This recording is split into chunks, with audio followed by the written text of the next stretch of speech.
आज की हमारी इस फिल्म में दिखाया जाता है कि कैसे एक लड़की का बॉयफ्रेंड अपने ही दोस्तों के साथ मिलकर बुरी तरह से उसका रेप करता है और इसके बाद में वो लड़की आखिर कैसे इन तीनों से अपना बदला लेती है। चलिए जानते हैं मूवी की स्टोरी से। फिल्म की शुरुआत में हमें एक बहुत बड़ा रेगिस्तान दिखाया जाता है जिसमें हर तरफ चट्टान और पहाड़ नजर आते हैं। फिर हम एक हेलीकॉप्टर को देखते हैं जिसमें हमें एक रिचर्ड नाम का अमीर आदमी दिखाया जाता है जो अपनी सीक्रेट गर्लफ्रेंड जेनिफर के साथ डेजर्ट में आया होता है। अब क्योंकि रिचर्ड पहले से ही शादीशुदा होता है फिर भी वो जेनिफर के साथ अपने संबंध रखता है। अब यहाँ पर रिचर्ड जेनिफर को लेकर इस सुनसान रेगिस्तान वाले एरिया में 2 दिन के लिए आया होता है। इसके बाद जब रिचर्ड अपने घर पर पहुँचता है तो उसका पायलट उसे वहाँ पर स्वागत करते हुए उसे एक ड्रग देता है। अब इसके बाद रिचर्ड घर के अंदर आ जाता है। यहाँ आते ही रिचर्ड और जेनिफर आपस में इंटीमेट होने लग जाते हैं। अब रात को रिचर्ड के पास उसकी वाइफ का कॉल आता है जिसको रिचर्ड के इस अफेयर के बारे में कुछ भी पता नहीं था। अब अगली सुबह जेनिफर की आंख खुलती है और वो अपने लिए कॉफी बनाती है।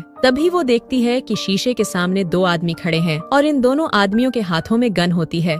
अब जेनिफर इन दोनों को देखकर काफी ज्यादा डर जाती है और रिचर्ड को आवाज लगाने लगती है। फिर रिचर्ड यहाँ पर पहुँच जाता है और जेनिफर को बताता है कि ये दोनों उसी के ही दोस्त हैं। इन दोनों का नाम स्टैनली और डेविड होता है और ये दोनों 2 दिनों के लिए रिचर्ड के साथ मिलकर हंटिंग करने के लिए यहाँ पर आए थे। अब यहाँ पर स्टैनली जेनिफर को अपनी गंदी निगाहों से घूरने लगता है। ये सब देखकर जेनिफर को अच्छा नहीं लग रहा होता, इसलिए वो रूम के अंदर चली जाती है। अब अगले दिन जेनिफर छोटे कपड़ों में बाहर आती है और रिचर्ड को किस करने लगती है। जेनिफर की हॉट बॉडी को देखकर डेविड और स्टैनली का भी दिल जेनिफर पर आ जाता है। अब रात होती है और ये सभी आपस में बैठकर ड्रिंक करने लगते हैं। अब यहाँ पर स्टैनली जेनिफर के साथ फ्लर्ट करने लग जाता है और डेविड अपनी दूरबीन लेकर जेनिफर के बॉडी पार्ट्स को घूरने लगता है। अब इन्हें जैक के हाथ में वो ड्रग्स दिखाई देती है। इस पर जेनिफर जैक से पूछती है कि आखिर ये तुम्हारे पास क्या है। अब इसके बाद रिचर्ड उन लोगों को इस ड्रग के बारे में बताने लगता है और वो बताता है कि ये ड्रग काफी ज्यादा खतरनाक है क्योंकि एक बार एक आदमी ने इसका लिया था और इसके बाद